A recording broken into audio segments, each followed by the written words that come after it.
একজন ওলিয়ে কামেল, জগৎ বিখ্যাত ওলি, আল্লাহর বান্দা, এত বড় আল্লাহর খাস বান্দা ওলিয়ে কামেল, নদী পার হইয়া যাবেন, নৌকা এসে দাঁড়ায় গেল, মাঝখানে গিয়া নৌকার মাঝি টাকা চায়, বলে টাকা নাই।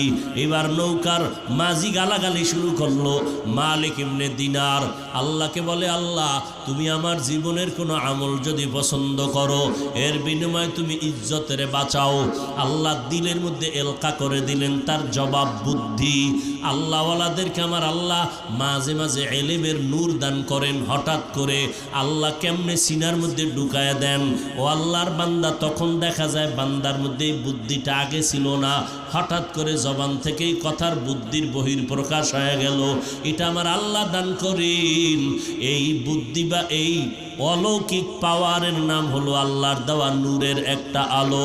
এরে নবীর উম্মতের দল, মালিক চোখের পানি ছেড়ে কাঁদলেন আর বলে, এই নৌকার মাঝি, আমার এত গালি দিয়া লজ্জা দিবি না, তোর টাকা লাগবে? বলে হা।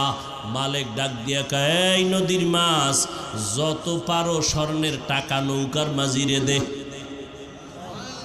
মাছকে যখন বলল, মাছ পাগলের মতো হয়ে গেল। এবার মাছ স্বর্ণের টাকা নিয়ে হাজির, মাছের মধ্যে দৌড়াদৌড়ি শুরু হয়ে গেল, কে কার আগে যাবে আর মালিকের বরকতের হাতটা কার গায়ে লাগবে। খাকো বাদ